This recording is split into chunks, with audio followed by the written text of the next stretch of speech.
There was a rumor floating around yesterday that the reason Muhammad Mokaev was not re-signed by the UFC was because his management was going behind the UFC's back and talking to PFL, and the UFC caught wind of it, and that's why they decided to release him. That since has been proven to be a bunch of BS, and that's what we're going to talk about in today's video. My name is James Lynch. So before I get into everything that's going on here, I did a video on why I think Mokaev was cut yesterday. I gave a few different reasons, and I know a lot of people want to know the exact reason as to why he's been let go. No one's buying the fact that he's boring or they don't like him, that they're going to get rid of a 23-year-old flyweight fighter. There's actually some stuff I left out in that video, which I'm going to talk about at the end of this video. But let's first go over these screenshots. So basically what happened yesterday, and I'm not going to call it the guy who posted this. I don't think he should have done this, but that's a story for another day. Some source, according to these screenshots, who is close to Muhammad Mokaev, sent this person all these DMs basically saying, hey, it sounds crazy to you, but my business partner has known Mokaev since he was 14. He would be down to give you the other side of the story. Won't waste your time. The story about PI and COP is true. But here's the key thing here. He says Mokaev and his management team tried to check on what the PFL would pay well before his last fight of the deal. UFC got wind of this and considered that the last straw of why they weren't going to re-sign. Okay, so there's a couple things that's wrong with this. Number one, the manager in question, Tim Simpson, is one of the most respected managers in the game.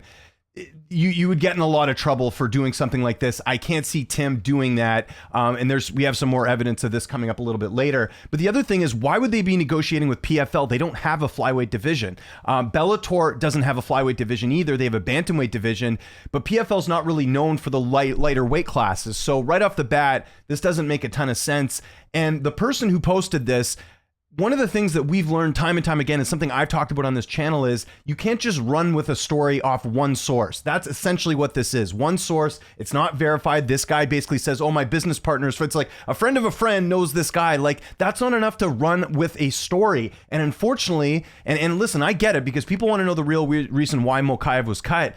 Everyone ran with this yesterday, and I saw this and I went, I don't know about this, right? Like, this seems a little bit fishy, that he's negotiating with PFL directly. And I know Dana did bring up PFL by name, but that still seems weird. That why would they be negotiating with PFL when PFL doesn't have a flyweight division? So right off the bat, those are two things that kind of caught my eye. You know, the manager in question, Tim Simpson, he's not a guy to do something like this. I mean, I've known Tim for a long time. Tim's never been in any sort of controversy or doing anything shady like that. And number two, again, the PFL thing, they don't have a flyweight division. So that's the first part of this thing. But then we had Damon Martin, who does a great job over at MMA Fighting, an actual journalist who does the proper steps when it comes to reporting news, actually talked to Tim Simpson. He says, Mokaev's manager, Tim Simpson, tells me the rumor floating around that the UFC's exit was brought on by negotiations with PFL while still under contract are completely false. No truth to that whatsoever. Then we have some guy, again, not believing that, going, well, why would they say that?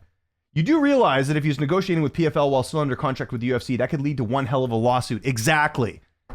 Like, people need to do their research with this stuff, you know? And again, the part where the person who posted all this was in fault is that they just ran with one source. Double check your sources. Ask other people around before releasing something like this. Again, we live in a society now, especially online in the MMA industry, and I've talked about this so many times before, where people are so quick to get news out there for clout. They don't care about quality reporting. They care about, ooh, I'm going to get likes and, you know, views and all this stuff. And this is why, like, the media gets a bad reputation. I'm not talking about Damon. I'm talking about the screenshots that were leaked. Because people aren't doing the proper due diligence when it comes to reporting. Damon Martin did. Damon's been a veteran of the game. I mean, you won't find many people saying bad things about Damon Martin because he's been in this industry for a long time. He's an established reporter, and this is what you should do. At the very least, the person who posted these screenshots yesterday should have asked Mokaev's manager and said, hey, can I get a comment on this? Like what Damon did, but they never did that. So again, that's where things get a little bit muddy. And then you also mentioned Tim reps guys like Adesanya, Leon Edwards-Uri, also reps Holloway. Yeah, a lot of really good fighters there. So I highly doubt he's going to openly torch his relationship with the UFC, which I agree with. So again, managers come out and denied this. I mentioned the point about PFL not having that division. There were a variety of things that could have led to Mokaev being released as well. Anyways, Mokaev also chimes in on this. Says, my dream is to become UFC champion in term. I turned them all down because UFC gave me a platform to put my name out there and earn money to feed my family. PFL doesn't have a flyweight division. Exactly. All these journalists that make shit up are idiots. He said it, not me. I hope Dana resigns me. It's my dream to become champion. Well, that doesn't look very likely. And then we also have this post as well. he sort of talks a bit more about why he sucker punched Kopp. Listen, this is still not a good look. Like if Kopp had sucker punched him, because he's claiming here, I mean, this is kind of a side note to this video, but he says, he basically says, Kopp was the one who headbutted me 5 days before the Perez fight. Okay, if that happened, then tell people that. Why was this not even mentioned after the fact? And even so, you don't get revenge by going to punch the guy back, especially when you're already on thin ice with the UFC. Again, I think this is where Mokaev made a big mistake. You just gave the UFC more of a reason to not keep you around if you're going to go sucker punch people. So while I appreciate Mokaev giving some clarity here, you don't get revenge by hitting other fighters. You get revenge by winning your fight, which is what he did. That's a better revenge than him in the situation he's in right now. But anyways, so again, all this sort of clears up the fact that, you know, this PFL thing was a bunch of BS, and I'll just reiterate it again. If you have one source, you can't just run with it. You should do your due diligence and check with other things. Even if you do have one source, throw it out there saying, hey, a source is saying this. I've spoken with the manager. He has denied it. You know, at least get the discussion going, but don't run with it as if it's actually true. Because I saw a lot of, not legitimate media outlets, Instagram accounts, all this, run with this PFL thing. Oh, it's because he was negotiating with PFL. Meanwhile, nobody does their research with this stuff. Now, one of the things I forgot to mention in the video yesterday, which I want to tack onto this, is the UFC has a history of basically treating flyweight fighters like crap. Aside from the fact that, you know, the UFC has had a history of putting a lot of the good flyweight fights on the prelims. When Demetrius Johnson was champion, they never really gave it a huge push. I know they tried. I know they put Demetrius Johnson in a bunch of main events, but it just never translated to the fans. So I think in general, the flyweight division for the UFC is kind of like the middle child in a family. They kind of get forgotten. They're not really a priority. So what I wanted to point out is that the UFC has had a history of treating fighters badly in the flyweight division. It's not just Mokaev. So again, I recommend you guys watching that video I put out yesterday. I have a couple theories as to why Mokaev was potentially released. Nothing to the extent of, it's because of PFL.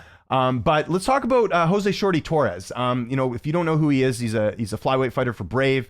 Torres, if you guys had watched his career prior to him getting in the UFC, he made a name for himself in Titan FC. He actually won 2 belts for them. That's a regional promotion that I don't believe is running shows anymore. But Jose Shorty Torres, big fan favorite, exciting fighter, was getting a lot of really impressive wins. Like he had a good run here in Titan FC. Look at this. Finished, this Travis Taylor guy, got a win over Abdel Velasquez. So he was finishing all these fights in PFL. He ends up moving up a weight class, not PFL, Titan FC. He ends up moving up a weight class in Titan FC, fights for, who is it that he beat? Was it this guy here? Yeah, he moves up a weight class, fights the Jesus guy who's 7-2, finishes him. So he wins 2 belts in Titan FC. Right, there was always this push to get him in the UFC, and I remember this was back in the day. This was like in 2017, around there, where Jose Shorty Torres was considered one of the best flyweight prospects outside the UFC. So everyone was pushing him to get in. For whatever reason, the UFC wasn't too fond of him. He wins 2 belts. They finally sign him, and he gets that really weird win over Jared Brooks. Remember where Brooks had tried to slam him, and he fell on his head, and he ended up losing. So he has that one fight. The next fight he loses to Alex Perez, gets finished in the first round. Really bad performance. I don't think anyone's debating that. And then he gets released. He has 2 fights in the UFC, and then he gets released. No one really knows the reason why he got let go. Knowing Shorty Torres the way I do, I interviewed him for years. He doesn't seem like a guy who's hard to negotiate with. You can't argue that he's a boring fighter. He's finished the majority of his fights, like even after the UFC as well, right? Well, actually not in Brave. He's been getting a lot of decisions there, but during his UFC run, he's getting a lot of finishes prior to that, right? Like he's rarely going the distance. So again, you can't use that argument. So again, the UFC has had a history of treating flyweight fighters badly. Just 2 fights in the UFC, he gets released. I think people forget about that. How about Jared Brooks, the guy he defeated? Who, by the way, one of my favorite interviews of all time. This guy can talk on the mic, Jared Brooks. Still only 31 years old. Check this out. Gets signed to the UFC. Actually interviewed him when he got signed to the UFC when he fought Eric Shelton. Goes to a decision. Okay, so again, the argument of maybe he's boring, I can understand that. Fights Davidson Figueroa, who goes on to win the flyweight title a few years later. It was a split decision loss. Look how the media scored this one. A lot of people felt like Brooks won that fight, right? So again, kind of got screwed there, and then has this weird fight with Torres where he loses, wins his next fight against Roberto Sanchez, again, another decision, and the UFC's, all right, that's enough. We're going to get rid of you. You went 2-2, we're going to cut you. Now, it's within the UFC's right to do this, but again, Brooks is good on the mic. Maybe the fight style's not super entertaining, but how many times have we seen guys that maybe don't have the most appealing style but are good on the mic and they keep him around. So why did he get let go? I'm telling you guys, the UFC has had a history of treating certain flyweight fighters not very well. I think there's other examples I could use too, but these are just the two that came to mind. So again, if you want to know why Mokaev was cut at 23, oh, here's another quick one. Let's go over this one. I just remembered it right now. Kyoji Horiguchi, one of the best flyweight fighters in history, 33 years old. Okay. Look at this. Had a great run in the UFC. Again, a lot of decisions, but he loses to Demetrius Johnson with 1 second left in 2015. Fights 2 more fights, and the UFC's like, or a couple more fights. And then UFC's like, nah, we're going to get rid of you. And at the time, he was very young. How old was he when he fought last in the UFC? He was 26, so a couple of years older than Mokaev. And again, the UFC released him. And you would think with the fact that UFC goes to Asia a lot, he's Japanese, you'd want to utilize a guy like that. But again, the UFC released him like it was no big deal. There was a lot of outrage back then when they didn't re-sign him. And you look at the run that Horiguchi's gone on since then, right? It's, impressive. Just a couple losses here and there, but he's performed quite well. And some of these losses are at bantamweight, right? He's mainly a flyweight fighter. So again, all I'm pointing out here is that there are other reasons why the UFC has got rid of Mokaev. And the UFC, like I said, has a history of not treating flyweight fighters very well. So Mokaev's just the latest victim of this. But yeah, the PFL thing, total BS. Have to call it out in this video. Again, I don't want people to go after the guy who reported this. Let's learn something here. The lesson is, if you have one source, check all sides of the equation and make sure you're getting the, the proper narrative out there. You can't just run with one side of the story. It's common sense. So that's all I got to say here. So I want to know what you guys think in the comment section below. What did you think of the PFL rumor when you heard it yesterday? Again, I saw it and I thought BS, and this now confirms it.